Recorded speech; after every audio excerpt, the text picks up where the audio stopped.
Cinema নিয়ে ববির যতটা না আলোচনায় তার চেয়ে বেশি আলোচনায় নিজের ব্যবসা প্রতিষ্ঠান ববস্টার ডাইনিং বিতর্কে হয়েছে তার নামে মামলাও। অন্যদিকে চিত্রনায়িকা ইয়ামিন হক ববির সঙ্গে প্রতারণা করা আমানুল্লাহ আমানের বিরুদ্ধে গ্রেপ্তারি পরোয়ানা জারি করেছেন আদালত। আসলে নেপথ্যে কিভাবে হবে নিষ্পত্তি এই ঘটনার? স্বাস্থ্যকর অল টাইম ফ্যামিলি কেক, সব সময় অল টাইম হেলদি লাইফ। কদিন ধরেই সামাজিক মাধ্যম থেকে সংবাদ মাধ্যম উত্তাল চিত্রনায়িকা ববির বিরুদ্ধে প্রতারণা, চুরি, হত্যার চেষ্টার অভিযোগের মামলায়। জানা যায় ববির বিরুদ্ধে এমন অভিযোগ এনে মামলা করেছেন মোহাম্মদ সাকিবউদ্দৌজা নামের এক ব্যক্তি। যেহেতু আমরা ভবনের বৈধ কাগজ এই ঘটনার প্রেক্ষিতে 1 জুলাই সংবাদ সম্মেলন ডাকেন চিত্রনায়িকা ববি। সেখানে ববির রেস্টুরেন্ট ববস্টার ডাইনিং দখল, লুটপাট, প্রতারণা, ব্যবসায়িক অংশীদারকে হত্যার চেষ্টা ও মারপিট এবং মিথ্যা মামলা দিয়ে হয়রানির অভিযোগ করেন চিত্রনায়িকা ববি। রেস্টুরেন্টের অপারেশন পার্টনার হিসেবে দায়িত্ব পালন করেছিলেন ববির পূর্ব পরিচিত মির্জা বাশার। যেহেতু আমরা ভবনের বৈধ কাগজপত্র দাবি করেছি, সে কারণে তারা আমাদের এখান থেকে উচ্ছেদের চেষ্টা শুরু করে। বিভিন্ন মাধ্যমে তারা আমাদের হুমকি দিতে থাকে যে এই ভবনে তোমরা ব্যবসা করতে পারবে না। সর্বশেষ গত 22 জুন রাতে 11টায় আমরা রেস্টুরেন্ট বন্ধ করে বেরিয়ে যাই। 23 তারিখ সকালে রেস্টুরেন্টের কর্মচারী গেলে নিরাপত্তা কর্মী সহ অন্যরা তাদের ঢুকতে বাধা দেয়। আমার অপারেশন পার্টনার মির্জা বাশার সেখানে গেলে হঠাৎ করে 15-20 জনের সন্ত্রাসী দল তার উপর আক্রমণ করে। সেখানে বাশারকে একা পেয়ে বেদম মারধর ও হত্যা চেষ্টা করা হয়। ববি জানায়, রেস্টুরেন্টের মালিক আমানের সঙ্গে তার রেস্টুরেন্টের সমুদয় আসবাবপত্র 55 লাখ টাকা মূল্য ধরে একটি চুক্তি হয়। এরপর আমানকে 15 লক্ষ টাকা প্রদান করে এবং টাকা পাওয়ার পর দিন আমানের সঙ্গে তাদের চুক্তি হয়।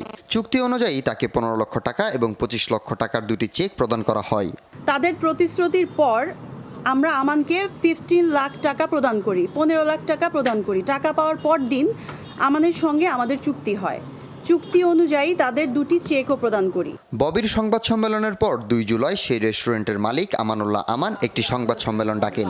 সেখানে তিনি বলেন তাকে চিত্রনায়িকা ববি কোনো নগদ টাকা প্রদান করেনি এবং যে দুটি চেক প্রদান করা হয়েছে সেখানে কোনো টাকা নেই, অর্থাৎ দুটি চেকই বাউন্স হয়। 25 লক্ষ টাকা চেক সে এপ্রিলের 21 তারিখে আমাকে ব্যাংকে প্লেস করতে বলল, কোনো টাকা ব্যাংকে ছিল না। পরবর্তীতে আরেকটা চেক ছিল, ওটাও আমি ব্যাংকে প্লেস করছি, কোনো টাকা ছিল না। এছাড়াও আমানুল্লাহর দাবি ববি ও মির্জা বাশারের লোকজন তাকে মারধর করে তার রেস্টুরেন্ট দখল করে নেয়। কথা বলেন তিনি তার বিরুদ্ধে জারি হওয়া গ্রেফতারি পরোয়ানা নিয়েও।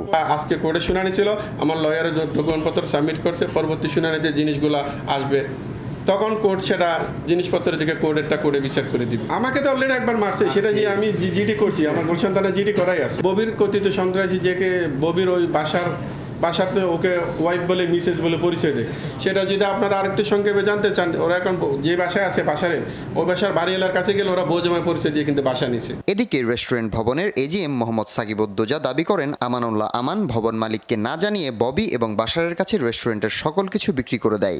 অন্যদিকে ববি এবং বাশার 7 লক্ষ টাকা অগ্রিম দেওয়ার ভুয়া রসিদ বানিয়ে দাবি করেন তারা মালিককে অগ্রিম টাকাও দিয়ে দিয়েছে।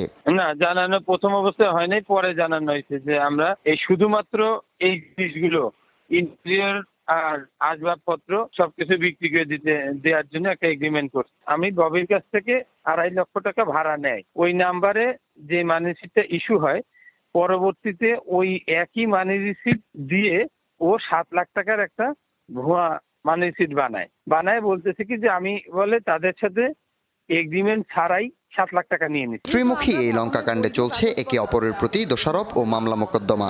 রেস্টুরেন্ট ক্রয় বিক্রয় নিয়ে চিত্রনায়িকা ববি যেমন নিজেকে ভুক্তভোগী হিসেবে দাবি করছেন, তেমনি বাকি দুই পক্ষ নিজেদের প্রতারিত ও ভুক্তভোগী হিসেবে প্রমাণের চেষ্টা করছেন। প্রকৃত সত্য উঠে আসবে শীঘ্রই, এমনটাই প্রত্যাশা সবার। হাসিবুল করিম, শোবিস টুনাইট।